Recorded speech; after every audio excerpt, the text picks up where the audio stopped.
Hi guys, welcome to Subhash Movie Reviews YouTube review channel. Here is the non-spoiler review of the film Singeetam Telugu movie review and rating. Direction by Singeetam Srinivasarao garu. Aditya 369 Bhairavadeepam పుష్పక విమానం లాంటి cinema direct చేసిన director ఈ మూవీని direct చేశారు. Producer వచ్చేసి కల్కి మూవీలో నాగశ్విన్ గారు ప్రొడ్యూస్ చేశారు. దేవిశ్రీ ప్రసాద్ మ్యూజిక్ కొట్టారు. ఇంక మూవీ చూసిన తర్వాత నాకు ఎలా అనిపించింది అనే విషయంలోకి వెళ్ళేలోపు పెద్ద రివ్యూ ఇచ్చింది. దాంతో పాటు చాలా రివ్యూస్ ఇచ్చాను. చెక్ చేయండి. నా కంటెంట్ నచ్చితే లైక్, షేర్, సబ్స్క్రైబ్ చేసి పక్కన ఉన్న గంట సింబల్ క్లిక్ చేసి నా ఛానల్ సపోర్ట్ చేయగలరు. మూవీ ఎలా అనిపించింది, story plot, plus points, minus points rating ఇస్తాను కాబట్టి నా రివ్యూ చివరి వరకు చూడండి. ఇక మూవీ విషయానికి వస్తే నాకు చాలా అంటే చాలా బాగా నచ్చింది. చాలా అద్భుతమైన ప్రయోగం.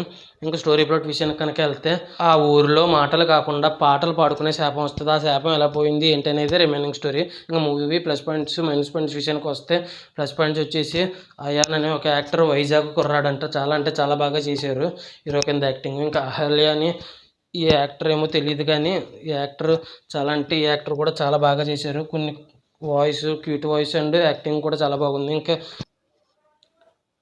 శాంతి కొండెపూడి అని ఒక యాక్టర్ ఉన్నారు. ఆ యాక్టర్ కూడా చాలా బాగా చేశారు.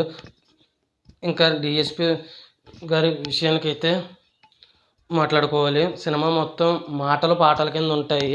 దానికి మంచి మ్యూజిక్ కొట్టారు. ఇంకా సంగీతం శ్రీనివాసరావు గారు పాటలు రూపంలో మాటలు చెప్పడం అనేది కొత్త ప్రయోగం చేశారు. ఆ కొత్త ప్రయోగం చాలా అంటే చాలా వర్కౌట్ అయింది నాకైతే. ఇదొక కొత్త ప్రయోగం. ఇలా పాటల రూపంలో మాటలు వినే సినిమాలు చూడాలి అని అనుకుంటే మాత్రం అలాంటి వాళ్ళు మాత్రం ఈ సినిమా మిస్ అవ్వకుండా చూడండి. ఇంకా ఈ మూవీ వచ్చేసి మైనస్ పాయింట్స్ విషయానికి కనుక వస్తే సినిమా వచ్చేసి అందరికీ నచ్చకపోవచ్చు. పాటల రూపంలోనే కథ ఉంటుంది కాబట్టి. ఇంకొకటి సెకండ్ హాఫ్ కొద్దిగా కొన్ని చోట్ల స్లో అనిపించింది.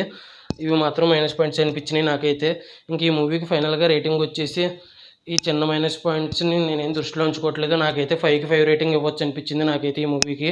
ఈ మూవీ ఎంతమంది చూసారో చూసుంటే మీకు ఎలా అనిపించింది, మీరు ఎంత రేటింగ్ ఇస్తారనేది కింద కామెంట్ చేయండి. పెద్ద రివ్యూతో పాటు చాలా రివ్యూస్ ఇచ్చాను, చెక్ చేయండి. నా కంటెంట్ నచ్చితే లైక్, షేర్, సబ్స్క్రైబ్ చేసి సపోర్ట్ చేయగలరు. Thanks for watching. Jai Hind, signing off, bye bye.